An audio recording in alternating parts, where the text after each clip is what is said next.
गजानन द्वादशैतानि नामानि यः पठे शृणुयादपि विद्यारम्भे विवाहे च प्रवेशे निर्गमे तथा सङ्ग्रामे सङ्कटश्चैव विघ्नस्तस्य न जायते विनायकं गुरुं भानु ब्रह्मा विष्णु महेश्वरं सरस्वतीं प्रणम्यादौ सर्वकार्यार्थसिद्धये मननी अंदर बोलवानुं के सर्व कार्यार्थ सिद्धये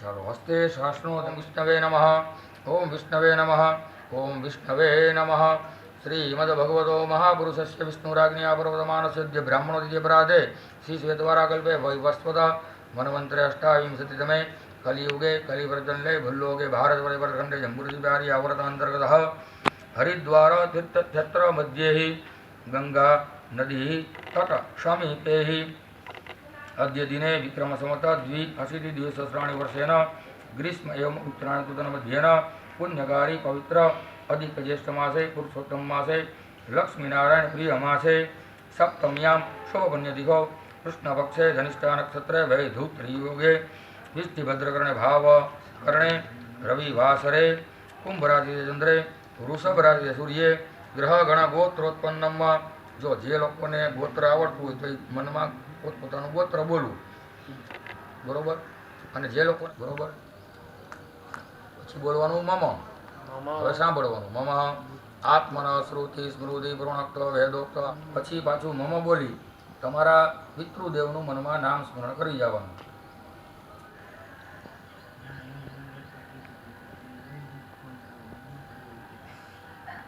મમ પિતॄણામ ઉદ્ધારણાર્થ પૂજન અર્ચન અહમ કરીષ્યે ફલમે મનઃ શિવ સંકલ્પમસ્તુ પાછી ભરી રાખજો તત્રાદો દિગ્રક્ષે રાખી દો સામેની દિશામાં પગે લાગી જવાનું સામેની સાઈડ તિષ્ઠંત મહાકાય કલ્પાંતે દહન ભૈરવાય નમસ્તુરભયામિ આ દિશામાં પગે લાગવાનું મારુતુલ્ય વેગમ જીતેન્દ્રિયમ બુદ્ધામૃતમ વાતાત્મજં વાનરયુક્તમુખમ ભાગે સંસ્થાપ્યેત વરુણ દેવતાનામ ધ્યાનમ ચાલો બધાય હાથમાં ફૂલ અને ચોખા રાખવાના પાણીના દેવ એટલે કે વરુણ ભગવાનનું પુષ્પાણી સમર્પયામિ ભેગા કરીને આગળ ત્યાં કળશ પાસે મોકલાવી દીધો વસુંધરા ઋગ્વેદ યજુર્વેદ સામવેદો યથર્વણાંગેશ્ચ યમનેશ્ચૈવ ગોદાવરી સરસ્વતી નર્મદે સિંધુ કાવેરી સન્નિધિં કુરુ બ્રહ્માંડોદર તીર્થાનિ કરિસ્પૃષ્ટાનિ તેન વેદેન સત્યેન મે દેવ દેવં દેહિ દિવાકર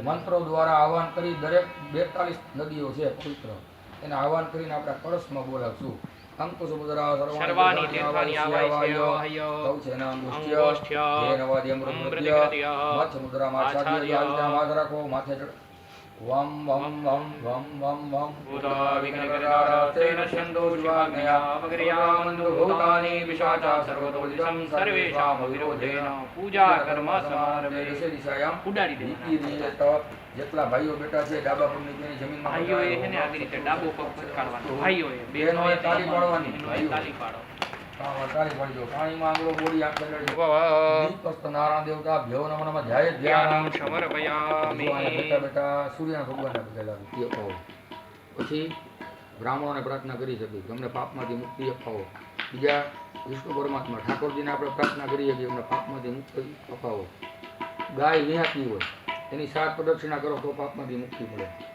સીતાજી અગ્નિ પરીક્ષા કરી હતી એમ આપણે જો અગ્નિ પરીક્ષા કરી તો પાપમાંથી મુક્તિ મળે એવા તો આપણે કોઈ તપસ્વી છીએ નહીં બરોબર પછી ભારત વર્ષની અંદર 68 તીર્થ કહેવામાં આવ્યું પાપ કર્મહં પાપાત્મા પાપ સંભવ ત્રાહિમા પુંડરીકાક્ષ સર્વ પાપ હરો હરિ ઓમ સૂર્યાય નમઃ આદિત્યાય નમઃ ભાનુભાસ્કરાય નમઃ ગૃહસૂર્યદેવાય નમઃ ધ્યાય ધ્યાનમ જે જમીન ઉપર આસન ઉપર તમે લોકો બેઠા છો અંજદારયમામ દેવી પવિત્રં ગુરુજાસના પૂર્વમાનંદ દેવતા ભ્યો નમઃ ધ્યાય ધ્યાનમ સમર્પયામિ બ્રાહ્મણ ભરી ભરી ભગવાન ઉપર ચડાવની ભગવાનના પગ ધોતા હોય હાથમાં આયાસ ગુરુગા પાર્વતીવિધવા ભૂતાની ત્રિપાદસ્યા પ્રતંતિવી દુર્ગૌદે ગુરુગા પાદોસી હા ભવત પુનઃ તતો વિક્રમ વિક્રામસાસનાનસને અભી તતો વિરાટ જાય તો વિરાટ જોதி ગુરુગા સજા તુર્પુજા ભૂમિ મધો પુરઃ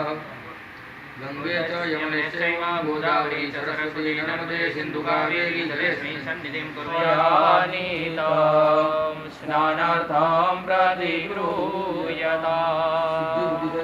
महागणाधीश नमः विष्णवे नमो नमः विद्यावृतिज्ञानां समर्पय तृतीयं कृष्णपिङ्गाक्षां गजावकरा चतुर्दगां सप्तमा विघ्नराजं जातं एकादशं गणपति द्वादशं दो गजानना संवत्सरणि सिद्धिं च लभते नाद्र संशया तस्य विद्या भवेत् सर्वा गणेशस्य प्रसादतः अस्तु ते परिपूर्णं એકબીજાને તમે ચડાવજો બા તમે ત્યાં ભગવાન પર ચડાવો સભૈ સર્વદ સ્મૃતવાદ યતિષ્ઠદંગુલમ મા પુરુષ એવેદગું સર્વં જદભૂતં જ સ્વભાવ્યમ અવતામ્રતદશેષાનો જદન્નેનાતિરોહદે તાવાન સમય માદો જ્યાયાંશ પુરુષપાદોષ વિશ્વાભૂતાની ત્રિપાદસ્યા પ્રતંદવી ત્રિપાદૂર્ધૌ દૈત્પુરુષપાદુસ્સેહાવત પુનઃ તતો વિક્રમં જગરામસાસનાનસનયપి તતો વિરાટ જાયત વિરાજો આદિ પુરુષ સજાતો અજરિજદવસ્થાત ભૂમિમતો પુરતસ્માદિગ્ના સર્વોતશં પ્રથમ પ્રકદાજં મા પુરુષાંસગ્રેવાય વ્યાનારણ્યાગ્રમ્યાશ્ચદે તસ્માદિગ્ના સર્વોતરે ચ સામાન્ય જગ્નેરે છંદાગુંસે જગ્નેરે તસ્માદ્યતુ તસ્માદજાયત તસ્માદ સ્વાજાયંત જેકે જોપયાત ગાવો ભજગ્નેરે તસ્માદજાતા જાવયતમ જગનંબરે પ્રોક્ષણ પુરુષં જાતમગ્રતમ महाबीलञ्च गुलालञ्च चौवाचन्दनमेवता नानाविधिप्रकारेण सिद्धिविनायकाय नमः विष्णवे नमो नमः सौभाग्य परिमलद्रव्याणि समर्पयामि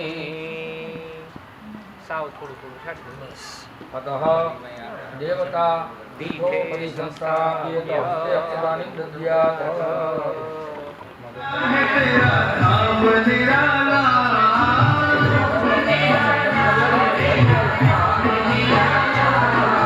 तू न संभाले तो हमें कौन संभाले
जय जय राधा रमण प्यारो राम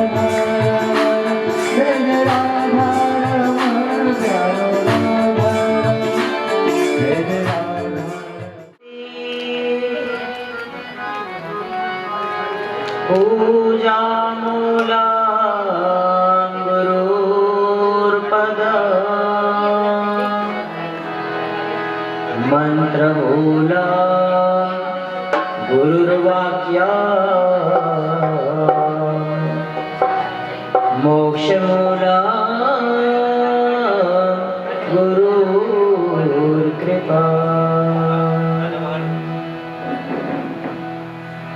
या कुन्देन्दुतुषारहारधवला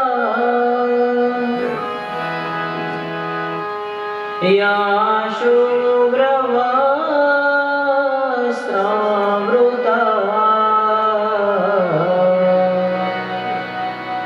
या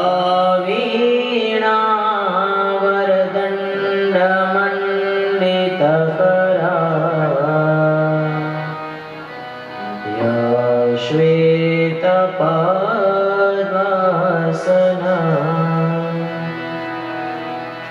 या ब्रह्माच्युतशङ्कर प्रभृतिवे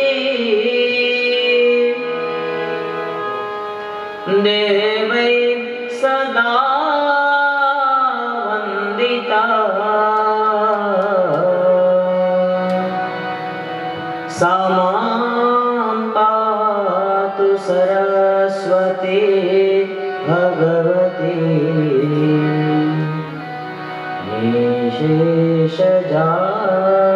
निशेषजाड्यापहा वंशी विभूषितकरा नवनीरदाभा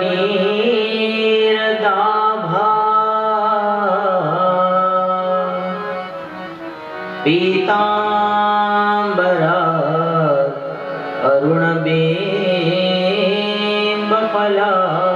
अरुणबिम्बफलादरोष्ठा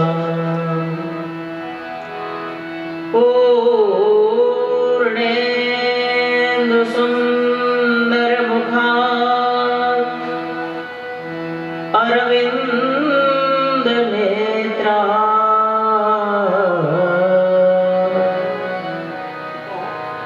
कृष्णात् परं किमपि तत्त्वमहं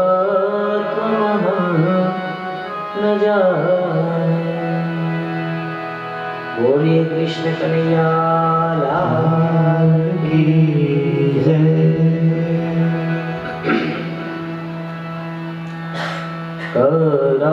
करारविन्दे न पदारविन्दं मुखारविन्दे विनिवेशयन्तं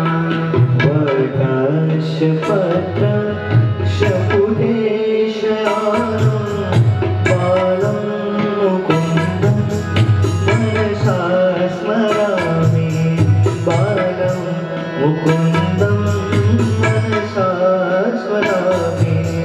श्रीकृष्ण गोविन्द हरे मुरारे हे नाथ नारायण वासुदेव इहवेपि वस्वामृतमेतदेव गोविन्द दामोदर माधवेति गोविन्द दामोदर माधवेति गोविन्द दामोदर माधवेति। प्रेतु कामा चिरगोपकन्या मुरारि पादार्पितचित्तवृत्ति दयादिकं मोहवशाद्गोचर गोविन्द दामोदर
बोलिए वेद व्यास भगवान की जय।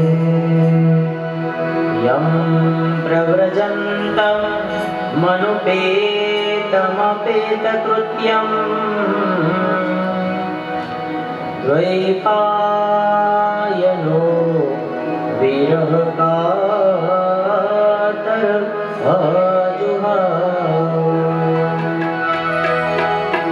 पुत्रेति तन्मयतया सर्वो विनेदो संसारभूत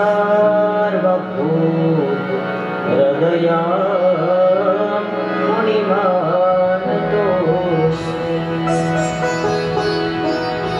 बोलिए श्री सुखदेव जी महाराज की।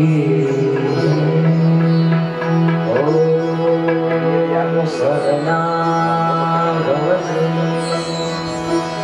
सहनौ भुनक्तु सह वीर्यं करवावहै तेजस्विनावधीतमस्तु मा विद्विषावहै। ॐ शान्तिः शान्तिः शान्तिः। बोलिए श्री भागवत भगवान की जय। श्री कृष्ण कन्हैया लाल की जय। श्री पुरुषोत्तम भगवान की जय। श्री राधे महारानी की जय। श्री कुलदेवी माता की जय। श्री गंगा मैया की जय। श्री कान्हा गोरे जय। श्री सद्गुरु अपने अपने माता पिता की श्री पितृनारायण देव श्री गौ माता की श्री भारत माता की श्री मृत्युंजय महादेव की जय।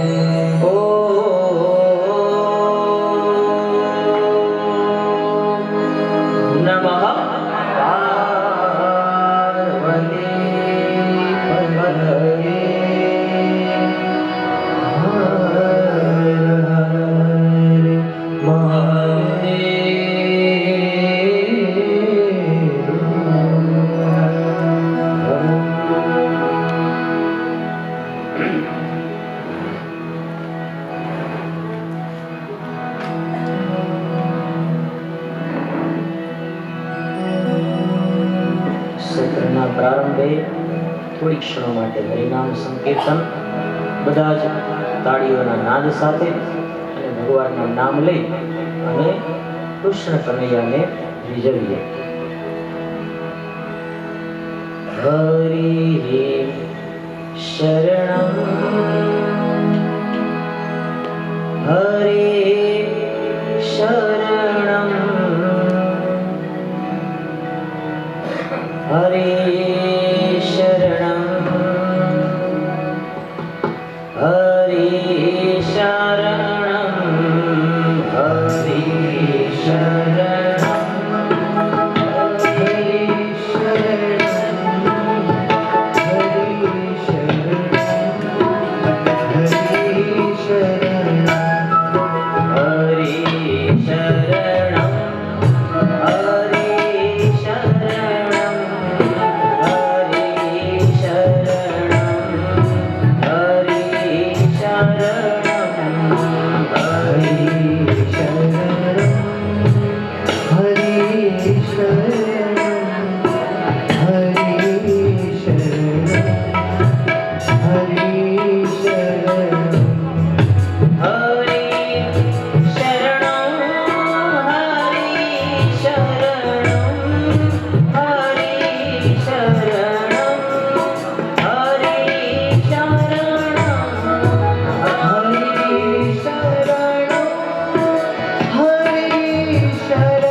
श्री हरिं परमानंदम उपदिष्टारमीश्वरं व्यापकं सर्वलोकानां कारणं तं नमाम्यहम्।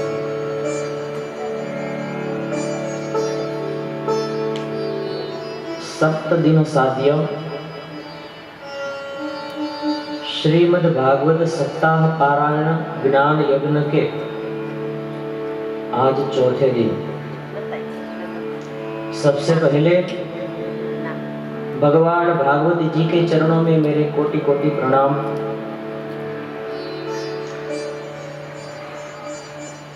भगवान श्री कृष्ण परमात्मा ने अपना संपूर्ण परमात्मा तत्व जिस पवित्र ग्रंथ के अंदर समाहित किया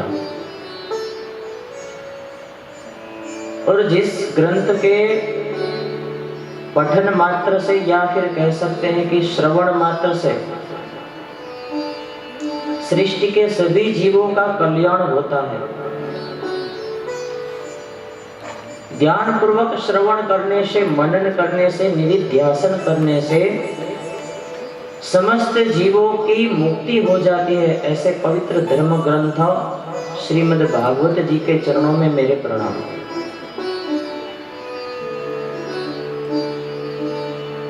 आज चौथे दिन हम सब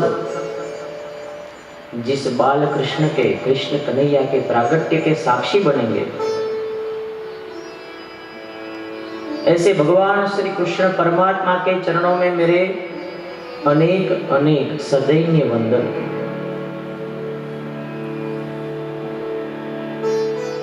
प्रतिदिन सुबह सत्र के प्रारंभ में हमारे सभी यजमानों के द्वारा पूजित सुविराजित गणपति महाराज, कुलदेवी मैया, नवग्रह देवता और महादेव जी के सहित भगवान लक्ष्मी नारायण जो इस 7 दिन के अनुष्ठानात्मक कर्म के अधिष्ठाता देव हैं, ऐसे भगवान लक्ष्मी नारायण जी के चरणों में सदैन्य दंडवत प्रणाम। अपने वेदोक्त और पुराणोक्त व शास्त्रोक्त विधि विधान से, मंत्रोच्चार से जो हम सभी को लाभान्वित कर रहे हैं और जिनके आशीर्वाद 3 दिनों से हम सब यजमानों को और सभी श्रोता जनों को प्राप्त हो रहे हैं, और भगवान भागवत जी का पूर्ण पाठ का जो अध्ययन कर रहे हैं, भगवान के द्वादशाक्षरी मंत्र का जो जप कर रहे हैं, ऐसे दोनों विद्वान और पवित्र ब्राह्मण देव श्री मनीष भाई उपाध्याय और श्री यज्ञेश भाई त्रिवेदी के चरणों में आप दोनों को भी कोटि कोटि प्रणाम। जय सिया राम, जय श्री कृष्ण। अपने सुरों से और अपने ताल से और अपने गले की माधुर्य से जो भगवान श्री कृष्ण की इस दिव्य गाथा को सजा रहे हैं, ऐसे हमारे गांधर्व वृंद श्री विशाल भाई मेहता, श्री सुनील भाई जानी, श्री रंजित भाई और राहुल भाई, आप सभी को भी व्यासपीठ से प्यार भरा जय श्री कृष्ण। जय श्री कृष्ण। साउंड की जो सेवा प्रदान कर रहे हैं वो भी सदैव अपने हंसते चेहरे से पुनीत भाई और उनके सहयोगी जो हैं दोनों भैया को मेरी ओर से प्रणाम। जय सिया राम।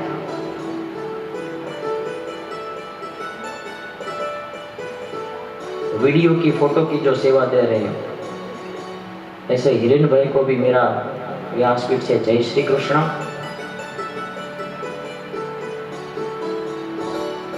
इस दिव्य गाथा के जो दिव्य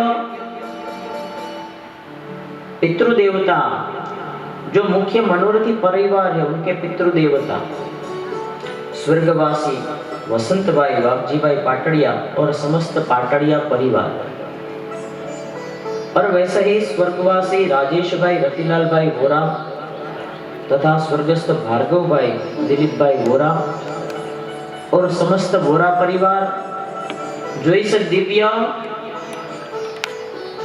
भागवत सप्ताह के मुख्य मनोरथी परिवार है, उनके परिवार के समस्त पितृ देवताओं के चरणों में मेरे वंदन। जिस जगह हम ये भागवत सप्ताह कर रहे हैं ये गुरुमंडल आश्रम में विराजित भगवान भोलेनाथ, भगवान जगन्नाथ और भगवान लक्ष्मी नारायण के विग्रहों के चरणों में मेरे साष्टांग दंडवत प्रणाम। इस पावन भूमि में आज तक जो भी कथाएं हुई है, जो भी व्यास जी पधारे हैं या फिर जो भी सत्संग हुआ है और जो भी सत्संगी पधारे हैं, जो भी साधुजन पधारे हैं और जिनकी दिव्य चरण रज इस आश्रम के कण कण में विराजित है, ऐसी सभी दिव्य चेतनाओं को भी मेरा वंदन।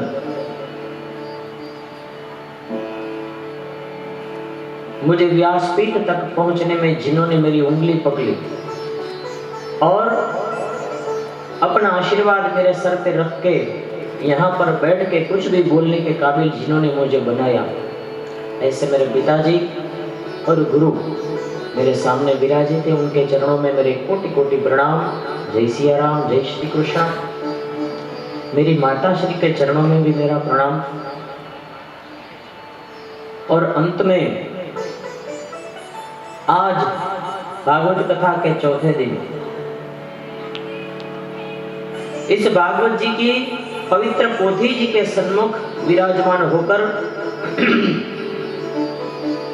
आज के जो दिव्य प्रसंग कथा के हैं उन सभी को अपने कर्णों से पीकर अपने जीवन को धन्य बनाने के लिए, स्वयं का कल्याण करने के लिए, पापों का क्षय करने के लिए और पुण्य की प्राप्ति करने के लिए मेरे सामने जो उपस्थित है, ऐसे आप सभी श्रोतागण, आप सभी के हृदय में जो राम, जो श्याम विराजित है, जो परमात्मा विराजित है, आप सभी के हृदय में विराजित उस परमात्मा के चरणों में भी मेरे कोटि कोटि वंदन।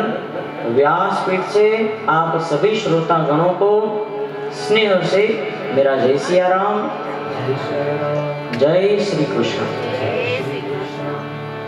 आज जितनी संख्या है उसके हिसाब से जय श्री कृष्ण का नाद मुझे सुनाई नहीं दिया। एक बार फिर से एक बार बोला था, जय सिया राम, जय श्री कृष्ण।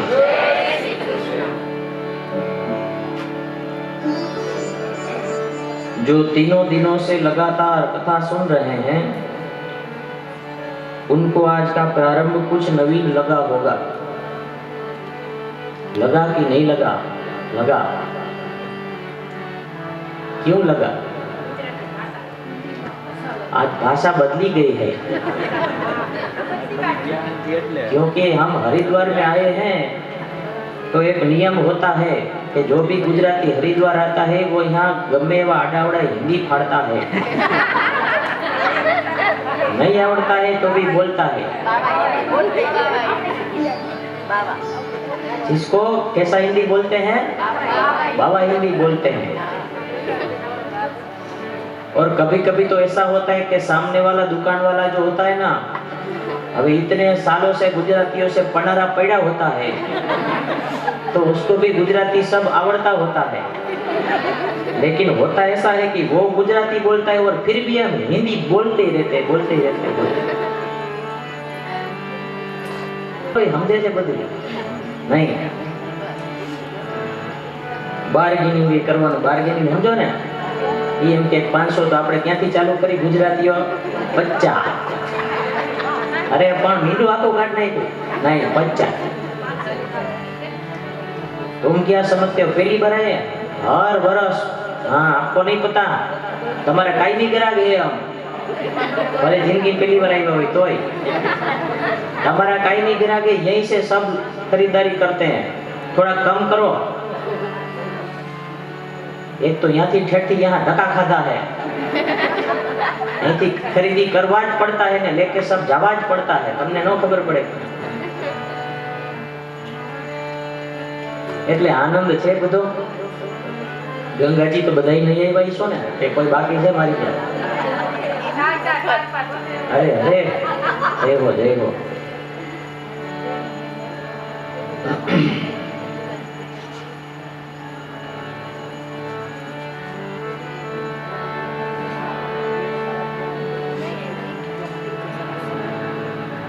तो आज हम कथा पूरी हिंदी में करेंगे।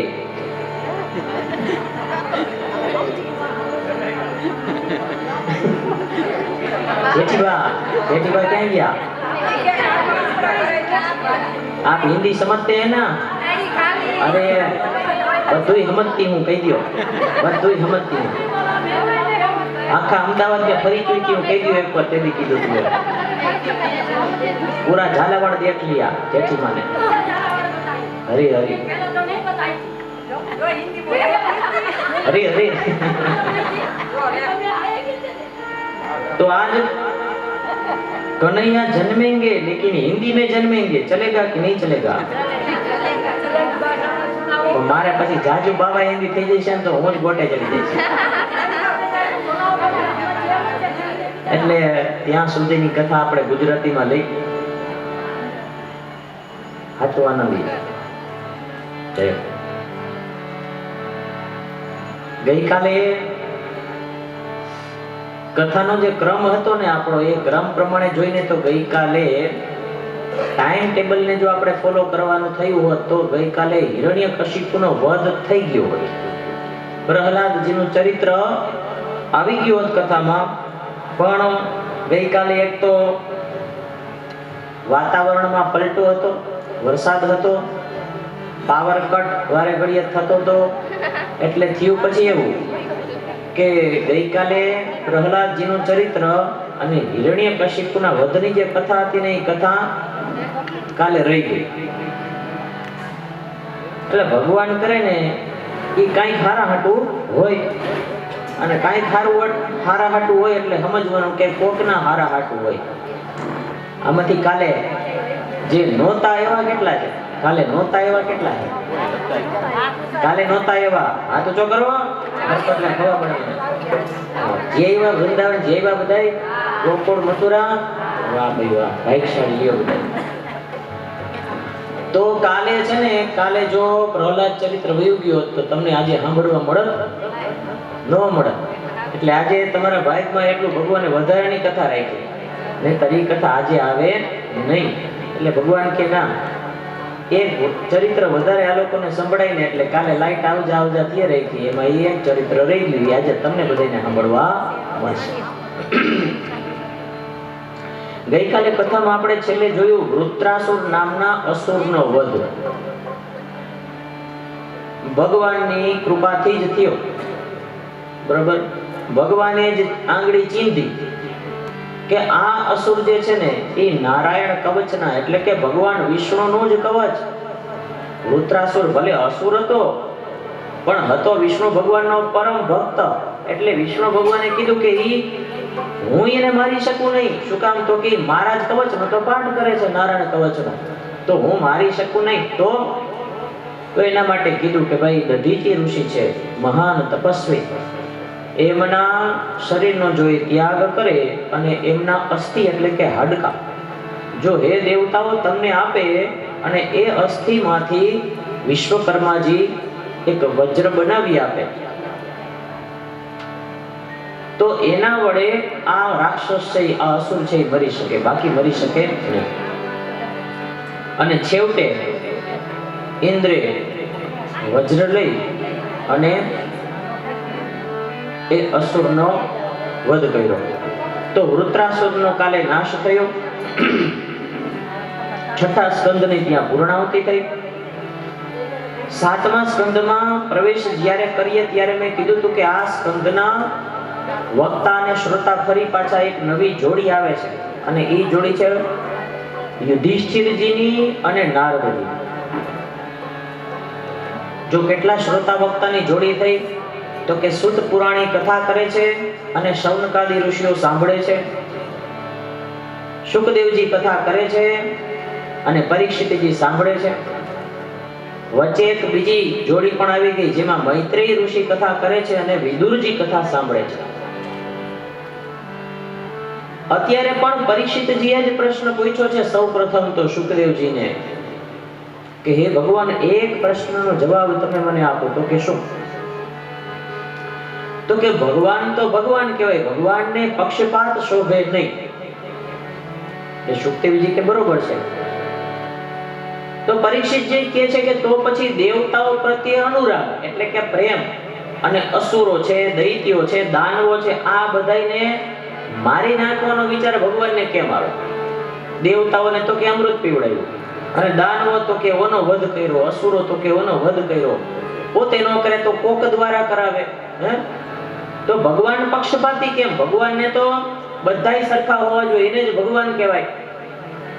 તો આવો પક્ષપાત ભગવાન કેમ કરે છે?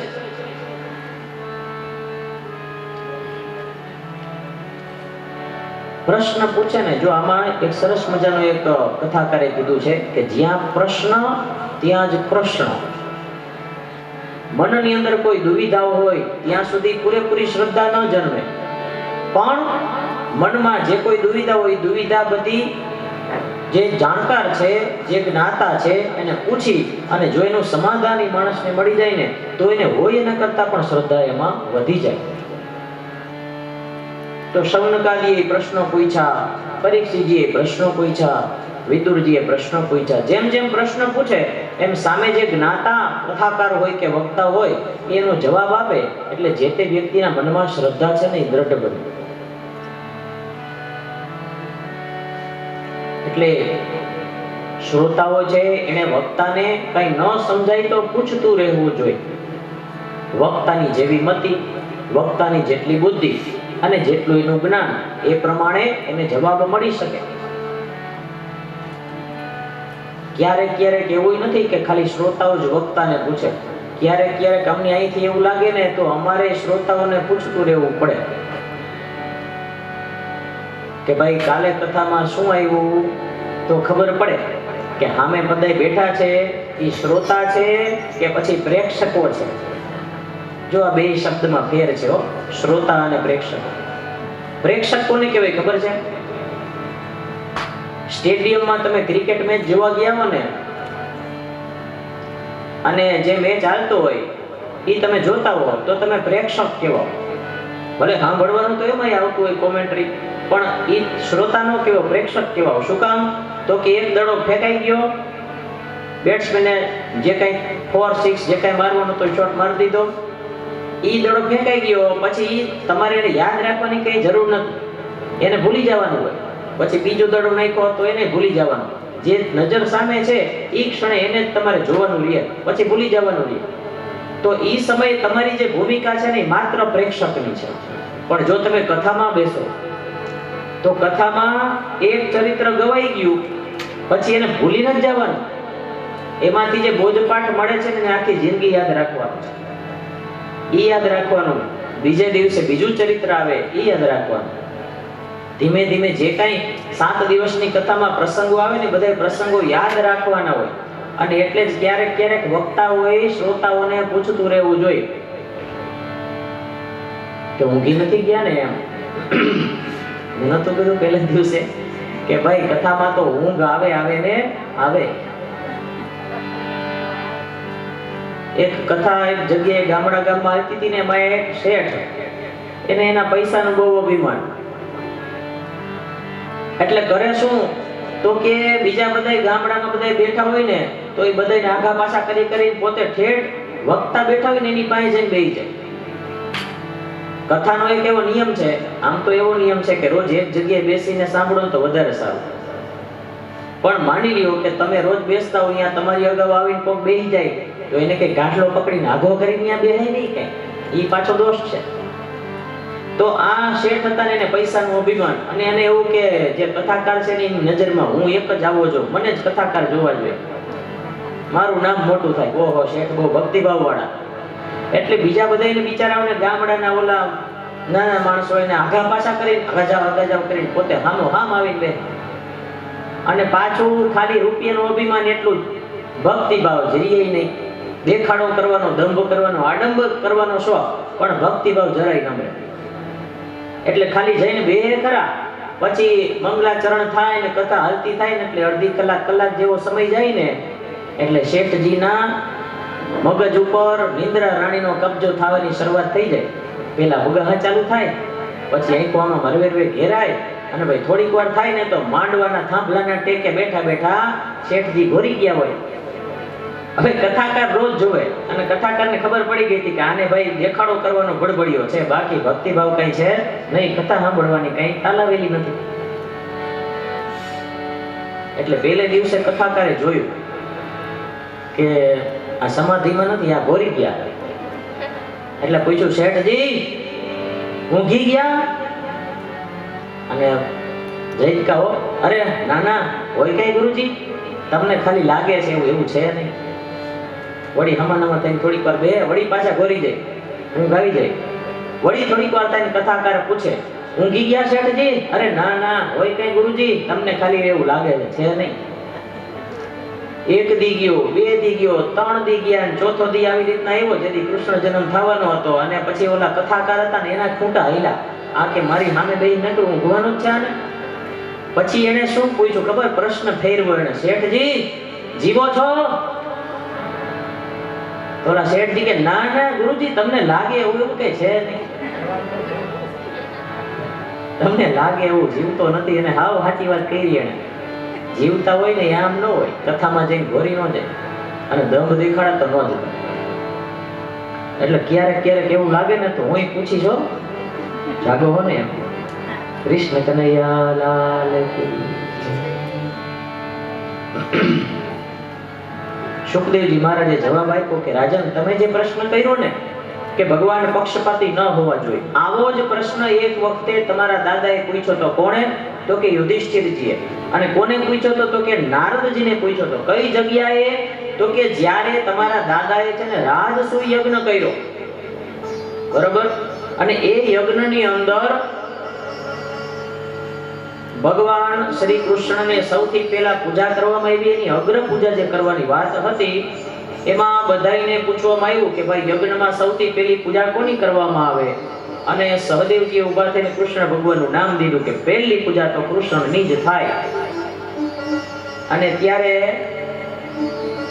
જેના દી પૂરા થયા હતા એવા શિશુપાલે ઊભા થઈને આંગળી ઊંચી કરી કે મારો વિરોધ છે. અરે પણ ક્યાં બધાય હા પાડે છે? નહીં, મારો વિરોધ. આ તો કે ગોવાળીઓ કહેવાય, એને શું ખબર પડે? યજ્ઞમાં તો કેટલાય વિદ્વાનો આવ્યા છે, એમાંથી ગમે એને બનાવો, એની પૂજા કરો, અગ્ર પૂજા એની કરો, એને અગ્રતા ક્રમ આપો. અને પછી તો ન બોલવાના શબ્દો બોલવા લાગ્યો. અને ટૂંકમાં એ બધું ઈશ્વર દ્વારા નિર્ધારિત જ હતું ને. કૃષ્ણ ભગવાને શિશુપાલની માતાને કીધું હતું કે જો 99 સુધી સહન કરીશ, ખો થઈ જાય ને તો પછી મારા હાથમાં કાંઈ નથી. અને 99 પછી 100મો અપશબ્દ જેવા એના મોઢેથી નીકળો. ભગવાનનું સુદર્શન ચક્ર છોડ્યું, શિશુપાલનું મસ્તક કપાણું. મસ્તક કપાણું ને એટલે એના શરીરમાંથી એક જ્યોતિ નીકળી અને એ જ્યોતિ શ્રી કૃષ્ણ ભગવાનમાં સમાહિત થઈ. એનું તેજ છે ને ભગવાનમાં મળ્યું. હવે આ યુધિષ્ઠિરે જોયું, બધાએ જોયું જો કે, પણ યુધિષ્ઠિરે જોયું ને એને થયું આશ્ચર્ય. એને પૂછ્યું નારદજીને કે નારદજી આ વસ્તુ એક સમજાણી નહીં. તો કે શું? તો કે શિશુપાલે તો ભગવાનને અપશબ્દો કીધા, ભગવાનનો વિરોધ કર્યો, ભગવાનની હારે શત્રુતા તો હતી જ ને, તો એને ભગવાને માર્યો તો એનો તેજ છે એ ભગવાનમાં સમાહિત કેમ થયો? અને ત્યારે એમણે આ જ પ્રશ્ન પૂછ્યો કે ભગવાન રાક્ષસોને મારી નાખે અને પોતાના મિત્રો જે હોય પાંડવોને એને બધાને છાવરે, બરોબર, અમને બધાને સાચવે, એવું કેમ? અને ત્યારે નારદજીએ જવાબ આપ્યો કે યુધિષ્ઠિરજી, તમને લાગે છે ને એવું નથી, ભગવાન જેને મારે છે ને એને એના ઉદ્ધાર કરવા માટે મારે છે. જેના જેના સંહાર ભગવાન દ્વારા થયા, જેના જેના વધ થયા, એ બધાના ઉદ્ધાર જ થયા છે. બધા ભગવાનના ધામને પામ્યા છે, એ કઈ નરકમાં ગયા નથી. અને નારદજીએ કીધું કે આ શિશુપાલની તો તમને પાછી કદાચ ખબર નહીં હોય, આ શિશુપાલ તો ભગવાનનો જ પાર્ષદ હતો અને ભગવાનને જો એનો વધ કરે ને તો જ એ પાર્ષદ સ્વરૂપે પાછા વૈકુંઠ ધામમાં પહોંચી શકે. એટલે યુધિષ્ઠિરે કીધું કે એ કથાની મને ખબર નથી, ભગવાન તમે કૃપા કરીને મને એ કથા કહો. આપણે એ કથા જોઈ ગયા. એટલે એ કથા નારદજીએ યુધિષ્ઠિરને કીધી કે ભાઈ એક દિવસનો સમય છે, સનત કુમારો વૈકુંઠમાં ગયા, જય અને વિજય આડા વાલા રાખ્યા, અંદર જવા ન દીધા. સનત કુમારોએ શ્રાપ આપ્યો કે જાઓ, તમે બે ભગવાનના પાર્ષદો છો ને, પણ અમને બ્રાહ્મણોને અંદર જતા રોક્યા છે, એટલા માટે તમે હવે 3 જન્મો સુધી રાક્ષસ યોનિમાં, અસુર યોનિમાં પૃથ્વી ઉપર જન્મ ધારણ કરશો. પછી એના 3 અવતારો જે થયા જય અને વિજયના, એમાં પહેલો જે અવતાર હતો એ થયો હિરણ્યાક્ષ અને હિરણ્યકશિપુ. બીજો અવતાર જે હતો એ થયો રાવણ અને કુંભકર્ણનો. અને ત્રીજો અવતાર જે થયો એ થયો આ શિશુપાલ અને દંતવક્ત્રનો. એટલે હે યુધિષ્ઠિર રાજા, તમને જે લાગે છે ને શિશુપાલને ભગવાને મારી નાખ્યા, વધ કરી નાખ્યો, એ વધ હકીકતમાં એટલા માટે કર્યો કે જો શિશુપાલ મરે ને તો જ એ જય વિજય સ્વરૂપે પાછા ભગવાનના ધામમાં પાર્ષદપણું કરી શકે, તો જ એની મુક્તિ થાય ને તો જ એને ભગવાનની પાસે રહેવા મળે. આ કથા જ્યારે કરી ને ત્યારે યુધિષ્ઠિરે પૂછ્યું કે ભગવાન, આ હિરણ્યાક્ષ નામના દૈત્યનો વધ છે એ તો ભગવાને ભૂંડનું એટલે કે વરાહનું સ્વરૂપ ધારણ કરીને કર્યો, એ તો મને ખબર છે, પણ આ હિરણ્યકશિપુ જે છે એનો વધ ભગવાને કેવી રીતે કર્યો એ તમે કહો. જો એક જ અવતાર એવો છે જેમાં ભગવાને 2 અવતાર અલગ અલગ લેવા પડ્યા, નહીતર રામ રાવણનું યુદ્ધ થયું, રાવણ અને કુંભકર્ણ એ બેયને મારવા માટે રામજી એકલા જ આવ્યા, શિશુપાલ અને દંતવક્ત્રને મારવા માટે કૃષ્ણ એકલા જ આવ્યા, પણ હિરણ્યાક્ષને મારવા માટે વરાહ બનીને આવ્યા ને હિરણ્યકશિપુને મારવા માટે નૃસિંહ બનીને આવ્યા. એટલે કે જે હિરણ્યકશિપુની શું કથા છે એ મારે જાણવી છે. મેં સાંભળ્યું છે કે એનો પુત્ર પ્રહલાદ છે એ તમારો ભગવાનનો બહુ મોટો ભક્ત હતો અને એના ઉપર કૃપા કરવા અને એના રક્ષણ માટે જ ભગવાને એક અતિ ઉગ્ર સ્વરૂપ ધારણ કર્યું હતું. એ કથા તમે મને કહો. નારદજી કથા કરે છે કે હે યુધિષ્ઠિરજી, ભગવાને વરાહ રૂપ ધારણ કરી અને હિરણ્યાક્ષને માર્યો. પોતાના સગા ભાઈનો વધ થયો એ સાંભળ્યું કે વિષ્ણુ ભગવાને હિરણ્યાક્ષને માર્યો. હિરણ્યકશિપુ જેનો મોટો ભાઈ હતો ને એ અત્યંત ઉગ્ર બની ગયો, ખૂબ ક્રોધે ભરાણો અને વિષ્ણુને પોતાના શત્રુ માની અને જે વિષ્ણુનું નામ લે ને એ બધાને મારી નાખવાનું એને ચાલુ કર્યું. જ્યાં યજ્ઞ થતા હોય યજ્ઞના વિધ્વંસ કરી નાખે. ભગવાનને ગાયો પ્રિય છે તો ગાયોની કતલ કરવાની ચાલુ કરી એને. ભગવાનને બ્રાહ્મણો પ્રિય છે વિષ્ણુ ભગવાનને તો બ્રાહ્મણોના ગળા કાપી નાખવાના ચાલુ કર્યા. જે ગામની અંદર ભગવાનના મંદિરો હોય, દેવાલય હોય, શિવાલય હોય, તોય ભલે વિષ્ણુ ભગવાનનું મંદિર હોય તોય ભલે, બધા મંદિરોનો નાશ કરવાનું ચાલુ કરી દીધું. દૂધ તોડી ફોડીને નેસ્ત નાબૂદ કરવાનું ચાલુ કરી દીધું. સાધુ સંતોને ત્રાસ આપવાના ચાલુ કર્યા. યજ્ઞ યાગાદી જ્યાં થાય ત્યાં જઈ યજ્ઞના કુંડમાં હાડકા અને માંસ વગેરે હોમી અને બધું ભ્રષ્ટ કરી નાખે. હિરણ્યકશિપુના અનુયાયી બધા અસુરો, રાક્ષસો, દૈત્યો એ બધા પણ એવા છે. હિરણ્યકશિપુની આજ્ઞા મળીને એટલે ચારેય બાજુ ત્રિલોકમાં ત્રાસ અને કાળો કેર વર્તાયો બધા ભેગા થઈ. પણ હિરણ્યકશિપુને શાંતિ એનાથી થતી નહોતી. શું કામ? તો કે આનાથી મારે જેની હારે પ્રત્યક્ષ વેર છે એનું તો કઈ બગડતું નથી. કોનું? તો કે વિષ્ણુનું. મારે તો વિષ્ણુ હારે જ યુદ્ધ કરવું છે, વિષ્ણુને હારે યુદ્ધમાં મારે જીતવું છે. એટલે વિચાર કર્યો કે એના માટે તો બળવાન બનવું પડે અને વિષ્ણુની સામે ટકી શકાય ને એટલી સિદ્ધિઓ મેળવવી પડે. તપ કરવા માટે ગયા છે અને બ્રહ્માજીનું સ્મરણ કરી, બ્રહ્માજીને યાદ કરીને બ્રહ્માજીનું તપ કર્યું છે મંદરાચલ પર્વતની તળેટીમાં. ઘોર તપ કર્યું. દિવસો, મહિનાઓ, વર્ષો નહીં પણ સેંકડો વર્ષો સુધી બ્રહ્માજીને તપશ્ચર્યાથી મનાવ્યા. પગના અંગૂઠા પર ઉભા રહી અને એક પગે તપ કર્યું ને એટલું વિકરાળ ભયંકર તપ કર્યું કે એના આખા શરીરમાંથી અગ્નિ પ્રગટ થવા લાગ્યો. જેના તપના બળથી અગ્નિ પ્રગટ થયો અને એના તપના બળથી ધીમે ધીમે ધીમે ધીમે આખી આ સૃષ્ટિ છે એ બધી બળવા લાગી. બધે એટલો ઉકળાટ વ્યાપ્યો કે સ્વયં દેવતાઓ પણ સ્વર્ગલોકમાં બેઠા બેઠા બળવા લાગ્યા અને દોડીને બ્રહ્માજીની પાસે ગયા કે આ તમારું નામ આટલા વર્ષોથી લે છે, તમે પ્રસન્ન થાઓ, નહીંતર આ બધું બાળીને ભસ્મ કરી નાખશે આનું તપોબળ. બ્રહ્માજી ગયા છે. હિરણ્યકશિપુને જગાડીને કીધું કે માગ વત્સ, હું તારા તપથી પ્રસન્ન, શું જોઈ છે? એટલે બોલો મને કે અમર બનાવો મને. એટલે બ્રહ્માજીએ કીધું કે અમર બમર કાંઈ બનાવાય નહીં. કારણ તો કે અમર તો હું નથી, અમર તો આદિ નારાયણ પરમાત્મા એક જ છે, બાકી બધું નાશવંત, બધાયનો ક્ષય છે. મારો સમય પૂરો થાય તો મારે વયું જવાનું છે, અમર કોઈ બની શકે નહીં. બીજું માંગ. એટલે હિરણ્યકશિપુએ પછી બુદ્ધિ વાપરી અને કીધું કે તો પછી ઘડી ખમો, મારે થોડુંક લિસ્ટ કરવું પડે એમ છે. અને એને લિસ્ટ કર્યું. કેવું લિસ્ટ કર્યું? તો કે તો જો આટલું મને આપો. શું? તો કે હું માણસથી ન મરું, પછી પશુથી ન મરું. એટલે બ્રહ્માજીએ થોડુંક વિચારીને કીધું કે જા તથાસ્તુ, આપ્યું વરદાન. તો કે એટલું નહીં, હજી સાંભળો. શું? તો કે હું ઘરમાં ન મરું, ઘરની બહાર ન મરું, તથાસ્તુ.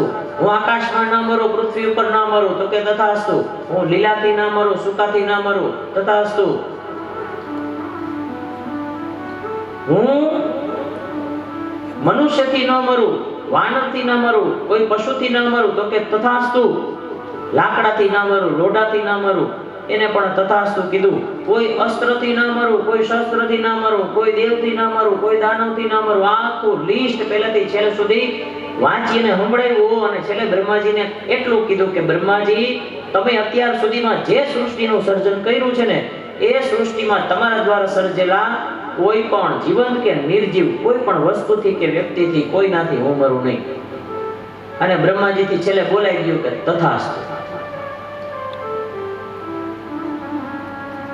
અને હવે આવું વરદાન જેને મળ્યું હોય, ભલે અમર ન કહેવાય, પણ વિચાર કરો કે આને મારી કોણ કે? હે, બધાયને ત્રિલોકમાં બધાયને ખબર પડી ગઈ કે આવું વરદાન બ્રહ્માજી પાસેથી લઈ અને આ મહાબળવાન રાક્ષસ હવે આપણને જીતવાના આપણી યાર યુદ્ધ કરવા આવશે. અને બધાય પકડી ગયા. જ્યાં હિરણ્યકશિપુ જાય બધાય શરણાગતિ સ્વીકારી લઈને પોતાનું રાજ્ય છે ને સોંપી દે. ધીમે ધીમે કરતા આખી પૃથ્વીનું રાજ્ય, પાતાળ લોકનું રાજ્ય અને સ્વર્ગમાંથી દેવતાઓ પણ એના ડરથી ભાગી ગયા. એ સ્વર્ગનું રાજ્ય પણ હિરણ્યકશિપુએ લઈ લીધું અને ત્રિલોકમાં રાજ્ય કરવા માંડ્યો. અને એ જ કાર્ય વિષ્ણુ ભક્તો ઉપર અત્યાચાર. દેવતાઓ દોડીને ગયા હરિની પાસે, કીધું કે ભગવાન આમ તો આ મરશે જ નહીં, તો શું કરવાનું? અને ત્યારે ભગવાને કીધું કે ચિંતા ન કરો, ભલે બ્રહ્માજી આટલા વચનો આપ્યા ને આટલા તથાસ્તુ કીધા, પણ એમાંથી પણ રસ્તો નીકળીએ કેમ છે? મારો અપરાધ છે ને એ હજી ક્ષમા કરી શકાય એમ છે, પણ મારા ભક્તનો અપરાધ છે ને એ હું ક્યારેય ક્ષમા ન કરું.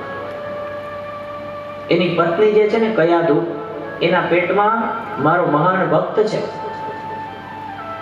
આ હિરણ્યકશિપુ જ્યારે ઈ ભક્તનો અપરાધ કરશે ને તે દિવસે એના બધાય જે કાંઈ પાપો છે ને એ પ્રગટશે ને તે દિવસે એનો ક્ષય હું જ કરીશ. દેવતાઓ બધા ગયા છે. હિરણ્યકશિપુની પત્ની જે હતી ને એનું નામ હતું કયાધુ. કયાધુને 4 પુત્રો થયા. એનો સૌથી નાનો દીકરો જે હતો ને એનું નામ હતું પ્રહલાદ. ઉંમરમાં સૌથી નાનો પણ ગુણોમાં સૌથી મોટો એવો દીકરો હતો. અને જન્મતાની સાથે જ ભગવાન વિષ્ણુનું સ્મરણ કરતો કરતો જન્મેલો એવો બાળક, ભગવાનનો પરમ ભક્ત. દૈત્યોના બીજા સંતાનો, બીજા છોકરાઓ જ્યારે મારામારીની કાપા કાપીની વાતો કરતા હોય ત્યારે પ્રહલાદ માત્ર ને માત્ર હરિનામનું સ્મરણ કરે.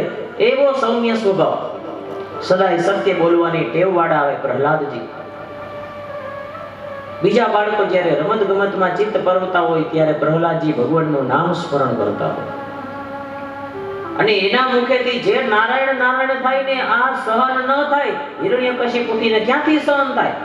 દુનિયા આખી એના નામનો જાપ કરતી હોય એના બીકને કારણે, અને પોતાનો સગો દીકરો, પોતાના શત્રુ એવા વિષ્ણુનું નામ લે, ક્યાં બાપથી સહન થાય? એટલે હિરણ્યકશિપુએ કીધું કે આને આમ નહીં, આને તો કાયદેસરની દૈત્યોની શિક્ષા દેવી પડશે. દૈત્ય ગુરુ શુક્રાચાર્ય હતા, એના બે દીકરાઓ હતા, શંડ અને અમર્ક નામના. એ બેની પાસે પ્રહલાદજીને મોકલા કે મારો દીકરો તમને સોંપ્યો, તમે એને વિષ્ણુનું નામ ભૂલાવો, એ મારું નામ લઈને એવું કરો. કારણ શું કે મારાથી ઊંચો કોઈ નથી આ દુનિયામાં, વિષ્ણુથી પણ હું ઊંચો છું. મારું નામ જ લેવો જોઈએ મારો દીકરો, વિષ્ણુનું નામ ક્યારેય ન લેવો જોઈએ. એને આપણું દૈત્યનું જ્ઞાન આપો, એને મારા મારીને કાપા કાપી શીખડાવો. શંડ ને અમર્ક લઈ ગયા છે. થોડાક દિવસ વિદ્યાભ્યાસ કરાવ્યો, પણ જેના હૃદયમાં રામ બેઠા હોય એના હૃદયમાં બીજી કપટની વાત તો ક્યાંથી પ્રવેશી હતી? જેટલું શંડામર્કે શીખડાયું હોય કાંઈ આવડું નહીં. કારણ શું કે શીખવું જ નહોતું પ્રહલાદજીને. થોડાક દિવસો થયા, શંડામર્કને કહેણ મોકલાયું છે હિરણ્યકશિપુએ કે તમે પ્રહલાદને લઈને આવો અને તમે શું શીખડાયું હોય અહીંયા મારી જાહેર સભામાં, રાજસભામાં તમે અહીંયા બધાની આગળ રજૂ કરો. પ્રહલાદજી આવ્યા, શંડામર્ક ભેગા આવ્યા અને જ્યારે પોતાના ખોળામાં પ્રહલાદજીને બેસાડ્યા અને જ્યાં પૂછ્યું ને હિરણ્યકશિપુ કે બેટા ગુરુજીના આશ્રમમાં તમને ગમે છે ને, ફાવે છે ને? તો કે હા પિતાજી, મને તો બધેય ફાવે. તો તમે આ કઈ શીખા? તો કે હા, ત્યાં તો હું શીખો, પણ જે ગુરુજીએ શીખડાવ્યું એ નહીં. મને તો પિતાજી બધું બાળપણથી જ મને ખબર જ છે, મારે શીખવા જેવું કઈ છે જ નહીં.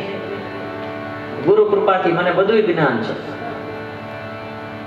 તો કે શું જ્ઞાન છે જરાક હું તો સાંભળું. ખોળામાં, પોતાના પિતાના ખોળામાં બેઠા બેઠા પ્રહલાદજીએ હરિનામનું સંકીર્તન ચાલુ કર્યું છે. જે નામ બાળપણથી લેતા આવ્યા હતા એ જ નામ પ્રહલાદજીએ પોતાના પિતાના ખોળામાં બેઠા બેઠા કોઈ જાતનો ડર, કોઈ જાતની ચિંતા રાખ્યા વગર ચાલુ કર્યું છે. શ્રીમન નારાયણ નારાયણ નારાયણ, શ્રીમન નારાયણ નારાયણ નારાયણ, ભજમન નારાયણ નારાયણ નારાયણ, ભજમન નારાયણ નારાયણ નારાયણ, હે લક્ષ્મી નારાયણ નારાયણ નારાયણ, લક્ષ્મી નારાયણ નારાયણ નારાયણ, હે સત્ય નારાયણ નારાયણ નારાયણ, સત્ય નારાયણ નારાયણ નારાયણ, ઓ ભવ તારાયણ તારાયણ તારાયણ, ઓ ભવ તારાયણ તારાયણ નારાયણ, હે શ્રીમન નારાયણ નારાયણ નારાયણ, શ્રીમન નારાયણ નારાયણ નારાયણ, હે લક્ષ્મી નારાયણ નારાયણ નારાયણ, લક્ષ્મી નારાયણ નારાયણ નારાયણ. ક્રોધથી રાતો ચોર થઈ ગયો હિરણ્યકશિપુ. શંડામર્કની સામે ક્રોધથી જોઈને કીધું આ શીખવાડ્યું તમે? અને બે થરથર ધ્રુજેવો શંડામર્ક. ભગવાન અમે આવું કાંઈ શીખવાડ્યું નથી, અમને પોતાને જ નામ લેતા નતા આવડતું, અમે ક્યાં કોઈ દી આવું નામ લીધું હોય? પણ ખબર નહીં, અને આ નામ બાળપણથી જ આવડતું એવું લાગે છે. કારણ શું કે પહેલા જ દિવસે અમારા આશ્રમમાં જે દી અમે લઈ ગયા તે દીનો આ નારાયણ નારાયણ કરે છે તમારા સંતાન. પ્રહલાદજીને પુરોહિતોને કીધું કે જે વિદ્યા વાપરવી પડે વાપરો, સામ દામ દંડ ભેદ જે કરવું એ કરો, પણ મારા દીકરાના મોઢે હવે હરિનું નામ, મારા શત્રુનું નામ ન આવવું જોઈએ. લઈ જાઓ. લઈ ગયા છે, પણ હજી શંડામર્કના આશ્રમમાં બીજા બધા દૈત્ય પુત્રોની સાથે રહીને પણ એના સંગની અસર થઈ નથી પ્રહલાદજી. વળી થોડાક દિવસ થયા, વળી પાછા બોલાયો કે લેતા આવો, મારે પૂછવું છે શું શીખા પ્રહલાદજી? વળી પાછા શંડામર્ક લઈને આવ્યા. વળી ખોડામાં બેસાડીને પ્રેમથી હિરણ્યકશિપુએ પૂછ્યું કે બેટા હવે કઈ નવું શીખા? તો કે હા પિતાજી, નવું એટલે મને તો કે ખબર જ છે, પણ હું તમને નવું શીખડાવું. અને ત્યારે પ્રહલાદજીએ પોતાના પિતા એવા હિરણ્યકશિપુને બોધ આપ્યો છે. જો 5 વર્ષના બાળક એના બાપને કયા કયા પ્રકારે? તો કે શ્રવણમ, હે પિતાજી તમે નારાયણની કથાઓ સાંભળો, તમે વિષ્ણુ ભગવાનની કથાઓ સાંભળો, એના ગુણગાનનું શ્રવણ કરો, પેલી ભક્તિ થઈ. ભગવાનનું નામ સ્મરણ કરો, કીર્તન કરો, ભગવાનના ભજન ગાઓ. કોના? તો કે વિષ્ણુના, એ બીજી ભક્તિ થઈ. સ્મરણ એ ત્રીજી ભક્તિ છે. અર્ચન કરો, ભગવાનના પૂજા પાઠ કરો, ચાંદલો ચોખા ફૂલ, ફૂલના હાર, અબીલ ગુલાલ, ધૂપ દીપ નૈવેદ્ય કરો, આ ભક્તિ છે ભગવાનની. ભગવાનના ચરણોમાં સાષ્ટાંગ દંડવત પ્રણામ કરો પિતાજી, તમે મારા વિષ્ણુ ભગવાનના ચરણોની સેવા કરો. આ બધું કરો. આમાંથી બધું ન કરો તો કાંઈ નહીં, કે ગમે એક કરો ને તોય ભગવાન તમને પોતાના બનાવી લેશે અને તોય ભગવાનના ચરણોમાં સ્થાન મળશે. અને આ જ્યારે સાંભળ્યું ને, આમને પાછો આગ બબૂલા થયો છે હિરણ્યકશિપુ. અને હવે તો એટલો ક્રોધમાં આવ્યો કે એને પોતાના સૈનિકોને આદેશ આપી દીધો કે મારે આ કુળના કલંક જેવો દીકરો જોઈએ જ નહીં, તમે ગમે એ કરો, મારી નાખો આને. મારે આ જીવતો જોઈએ જ નહીં, બીજા 3 દીકરાઓ છે જ, મારે આની જરૂર નથી. અને સૈનિકો લઈ ગયા અને એને મારવા માટેના પ્રયત્નો કર્યા. પણ જો આ વિષ્ણુનો ભક્ત છે હો પ્રહલાદ, પોતાના પિતાએ, સગા પિતાએ કીધું કે આને મારી નાખો, તો એના પિતા ઉપર એને દ્વેષનો ભાવ આવ્યો નથી. તોય પિતાને તો હજી વંદન જ કરે છે. હજી એમ નથી કહેતા કે આવો બાપ થોડો કોઈ નહીં. કારણ શું? કે સાચો વિષ્ણુ ભક્ત છે, એના હૃદયમાં હજી પિતા પ્રત્યેનો ભાવ તો છે જ કે ના મારા પિતાજી છે. જરાય એક અંશ માત્ર દ્વેષનો એના મનમાં પોતાના પિતા પ્રત્યે આવ્યો નથી. નહીતર એના પિતાજીએ કીધું કે આને મારી નાખો, ત્યાં સુધી કીધું. અને બધા જ પ્રયત્નો થયા છે.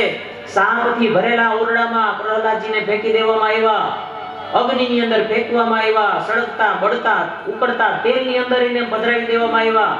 એક ઓરડાની અંદર ભૂખા તરસાઈને કેટલાય દિવસો સુધી પૂરી દેવામાં આવ્યા. ગાંડા થયેલા હાથીના પગ તળે કચડાવી નાખવાનો પ્રયત્ન કરવામાં આવ્યો. જમવામાં ભોજનમાં વિષ દેવામાં આવ્યું. અરે ઊંચા પર્વતની ટોચ ઉપરથી ત્યાંથી એમને ફેંકી દેવામાં આવ્યા, ગબડાવી દેવામાં આવ્યા, પાણી ભરેલા કૂવામાં ફેંકી દેવામાં આવ્યા. પણ રામ રાખે ને કોણ ચાખે, આટલા ઉપાયો કર્યા છતાંય પ્રહલાદજીનો વાળ વાકો કરી શક્યા નથી દૈત્યો. હિરણ્યકશિપુ નિરાશ થયો, શંડામર્કે નિરાશ થયા કે આ બાળકને આપણું જ્ઞાન ચડશે નહીં. અને આ બાજુ શંડામર્કના આશ્રમમાં જે બાળકો હતા ને, અસુરના નાના છોકરાઓ પ્રહલાદજી જેવડા, ઈ પૂછે છે કે પ્રહલાદ, આપણે બધા હારે જ ભણ્યા છીએ, હારે જ ઉછર્યા છીએ, હારે જ મોટા થયા છીએ, તો તું જે આ સરસ મજાની નારાયણની વાતો કરસ, વિષ્ણુ ભગવાનની, અને તું એના જાપ કરસ, સંકીર્તન કરસ, આવું અમને તો કાંઈ આવડતું નથી, તો તું આ શીખો ક્યાંથી? અને ત્યારે પ્રહલાદજીએ કીધું કે એમાં એવું છે કે મારા પિતા જ્યારે બ્રહ્માજીનું તપ કરવા ગયા ને, ત્યારે દેવતાઓએ, ઇન્દ્ર સહિત બધાય દેવતાઓએ આપણા આ દૈત્ય લોક ઉપર આક્રમણ કર્યું. પિતાજી તો હતા નહીં, એટલે દેવતાઓ તો બળવાન ખરા જ. એટલે પિતાજી નહોતા, એટલે ઇન્દ્ર અને બીજા દેવોએ આપણી આ અસુરલોકની બધી સંપત્તિ છીનવી લીધી. અને મારી માતા કયાધુ, એને ખબર કે એના ગર્ભમાં હું છું, તો મારી માતા કયાધુને લઈ અને ઇન્દ્રદેવ છે ને એ સ્વર્ગ બાજુ જતા હતા. અને ત્યાં બરાબર રસ્તામાં એને નારદજી મળ્યા.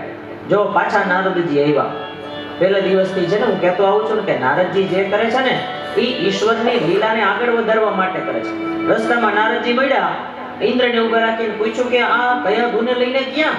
એટલે ઇન્દ્રે કીધું કે આના પેટમાં હિરણ્યકશિપુનું સંતાન છે, એટલે આને હું લઈ જઈશ.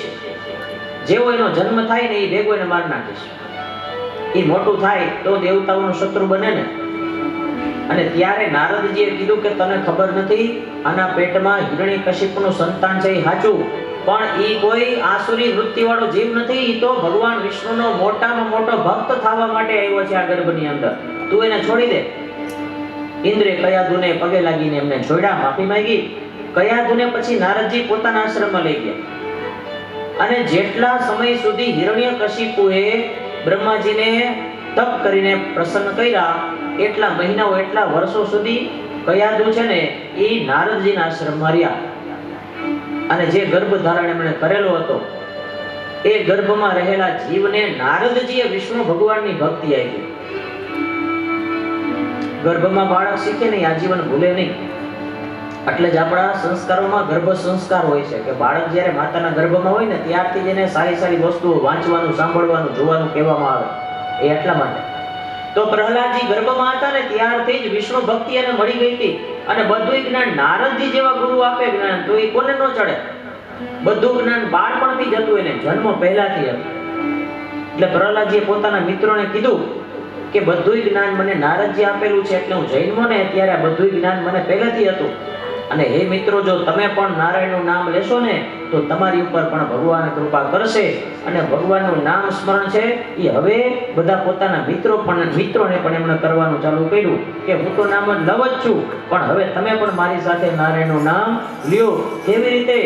તો કે નારાયણ દીન દયાળ રે ભજ મન રાધે ગોવિંદા. નારાયણ દીન દયાળ નારાયણ દીન દયાળ રે ભજ મન રાધે ગોવિંદા. નારાયણ દીન દયાળ રે ભજ મન રાધે ગોવિંદા. રાધે ગોવિંદા ભજ રાધે ગોવિંદા. રાધે ગોવિંદા ભજ રાધે ગોવિંદા. રાધે ગોવિંદા ભજ રાધે ગોવિંદા.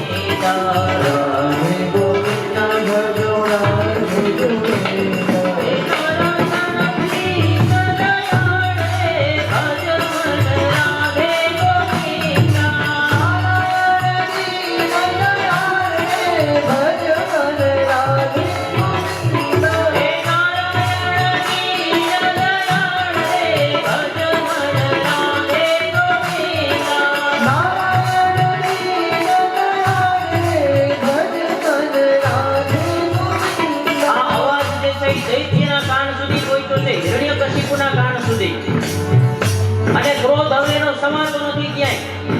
તરત કહેવામાં આવ્યું કે પ્રહલાદને લેતા આવો અહીંયા.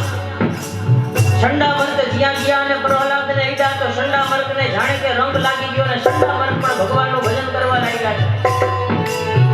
અને એટલી વાર થઈ છતાં આવ્યા નહીં એટલે પોતાના સૈનિકોને મોકલા હિરણ્યકશિપુને અને કીધું કે બધાયને પકડીને લેતા આવો. તમે તો કોઈ ન મારી શક્યા, પણ હવે મારે જ મારા દીકરાને મારા હાથે મારવો પડશે. સૈનિકો ગયા અને સૈનિકો જઈ અને પ્રહલાદજીને પકડી અને સભાની અંદર લેવા છે. અને એને જોઈ એને ક્રોધ પૂર્યો છે હિરણ્યકશિપુનો 7મા આસમાને અને કીધું કે પ્રહલાદ, જો ખરેખર તારો નારાયણ બધે હોય ને તો અહીંયા હોવો જોઈએ ને. તો કે હા ભગવાન, હે પિતાજી, મારો નારાયણ તો સર્વત્ર છે, મને તો બધે દેખાય છે. તો કે ક્યાં ક્યાં દેખાય છે જરાક મને કે. મને તો ક્યાંય દેખાતો નથી. અને ત્યારે પ્રહલાદજીએ કીધું કે મારો નારાયણ, મારા પરમાત્મા, મારા વિષ્ણુ એ તો મારામાં પણ છે. મારામાં તો છે જ પિતાજી, તમારામાં પણ છે, તમારામાં છે. મને તો અહીંયા જેટલા અસુરો છે ને આપણા દૈત્યો બધાયમાં દેખાય છે. હે ભગવાન, તમે પ્રગટ છો એ મારા પિતાજીને મારા ખર્ચો આપવો છે. અને સંકીર્તન ચાલુ કર્યું છે કે મુજ મે નારાયણ નારાયણ નારાયણ, મુજ મે નારાયણ નારાયણ નારાયણ, હે મુજ મે નારાયણ નારાયણ નારાયણ, મુજ મે નારાયણ નારાયણ નારાયણ, કે સબ મે નારાયણ નારાયણ નારાયણ, સબ મે નારાયણ નારાયણ નારાયણ. અને હવે તો ક્રોધ કાબૂમાં નથી ગયો હિરણ્યકશિપુનો અને કીધું કે જો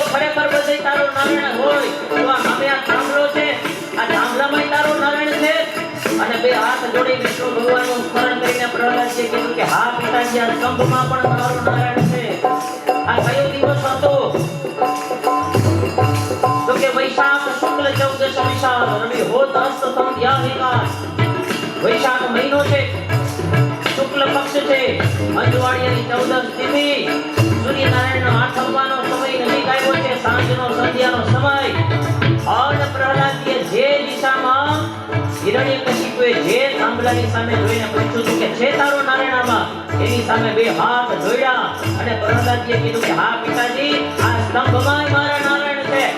અને હિરણ્યકશિપુ પોતાના સિંહાસન ઉપરથી ઊભો થયો, દોરડો છે, મુઠ્ઠી ઉગામી અને જ્યાં પ્રહાર કરવા જાય તે સ્તંભની ઉપર ત્યાં પ્રહલાદ કરી કરુણા પુકાર સહરાય સંબદબ પરિદરાર સહરાય સંબદબ પરિદરાર સહરાય સંબબર પરિદરાર.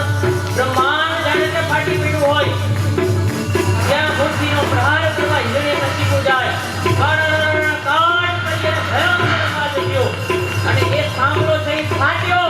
થાંભલો ફાટ્યાની સાથે જ અંદરથી અડધું નરનું અડધું સિંહનું સ્વરૂપ ધારણ કરી, વિકરાળ સ્વરૂપ ધારણ કરી અને ભગવાન નૃસિંહ પ્રગટ થયા છે. બોલીએ નૃસિંહ ભગવાન સુનિય પ્રાત ભ્રમત નવત મન હરિશન ભગત મુક્ત ભગવત ભજના. જય હો. સુનિય પ્રાત ભ્રમત નવત મન હરિશન ભગત મુક્ત ભગવત ભજના. સુંબત પટ માત રાત રગ સમર ધન પ્रणवત ગત મદ ભજના. જય હો પ્રભુ. ધત લખત લખત રપત પુરુર ધારણ સુરત પુકાર શ્રવણ સુને. થર થર અધુરાર પ્રગટ ઘટ બંધન વિકટ રૂપ નર શેખ બને જી, વિકટ રૂપ નર શેખ બને જી, વિકટ રૂપ નર શેખ બને. અતિશય ભયંકર સ્વરૂપ છે. મોટી કેશવાળી ખુલ્લી મૂકેલી છે ભગવાને અને લાંબા લાંબા નખ છે. ભયંકર દેખાવ, ડરાવણી ગર્જનાઓ સાંભળીને કેટલાક દૈત્યો તો ત્યાંથી નાસી છૂટ્યા છે. અને ભગવાને હિરણ્યકશિપુને પછી પકડ્યો. કરરવાણ એદી સાકાર કટ અનન અનન કર કર કરના. દર દર દર દર દર દર દર ભૂર ભૂર ભૂરના. અરે તર તર દુર દુર દુર અજુરલ મન અર અર અર અર અરે. ભર ભર અજુરલ નગટ ગટ ગઈ વિકટ રૂપ નર શેખ બને જી, વિકટ રૂપ નર શેખ બને જી, વિકટ રૂપ નર શેખ બને. હિરણ્યકશિપુ નાશવા જ્યાં જાય છે ત્યાં ભગવાન એને પકડ્યો છે. યુદ્ધ થયું છે ભગવાન અને હિરણ્યકશિપુની વચ્ચે. અને ભગવાન એને પકડી અને ઉપાડી અને ઉંબરાની વચ્ચે લઈ જઈને પોતાના ઘોડામાં હિરણ્યકશિપુને સુવડાવ્યો છે. બહુ હવાથી આમાં હિરણ્યકશિપુએ છૂટવાના, પણ ભગવાનના વિકરાળ પંજાઓમાંથી છૂટી નથી શકતો અને જાણે કે મોત ભાળી ગયો હિરણ્યકશિપુ. હવે આવા સ્વરૂપના દર્શન થયા ત્યારે તેને ખબર પડી ગઈ કે નક્કી આ મારા શત્રુ વિષ્ણુએ જ સ્વરૂપ ધારણ કર્યું છે અને નક્કી મારું હવે મોત નજીક આવ્યું છે. ઘોડામાં દૈત્યને સુવડાવ્યો અને ભગવાને કીધું કે બોલ હિરણ્યકશિપુ, તું ક્યાં છો? આકાશમાં છો કે જમીન ઉપર છો? તો કે ના ભગવાન, હું તો તમારા ઘોડામાં છું, ઉપર નથી, નીચે નથી. તું ઘરમાં છો કે બહાર છો? ભગવાન, હું તો ઉંબરામાં છું, બહાર નથી, અંદર નથી. હું માણસ છું કે પશુ? અરે ભગવાન, તમે અડધા નર ને અડધા સિંહ છો. આ મારા હાથમાં જો અસ્ત્ર છે કે શસ્ત્ર છે? ભગવાન, આ નખ કહેવાય, એને તો અસ્ત્ર ન કહેવાય ને શસ્ત્ર ન કહેવાય. આ લીલા છે કે સૂકા? તો કે લીલાય નથી ને સૂકાય નથી. દિવસ છે કે રાત્રિ? તો કે આ તો ભગવાન દિવસય નથી ને રાત્રિ નથી, આ તો સંધ્યાનો સમય કહેવાય. આ લોટું છે કે લાકડું? તો કે ભગવાન એક એક કેટેગરીમાં આવે નહીં, એમાંથી સેવાય નું આવે. તને હું શું લાગુ છું? બ્રહ્માજી મારું સર્જન કરેલું છે? તો કે ના ભગવાન, બ્રહ્માજીએ સર્જન કર્યું ને એમાંથી એક પણ તમે નથી. અને ભગવાને પછી હિરણ્યકશિપુનો વધ કરવા માટે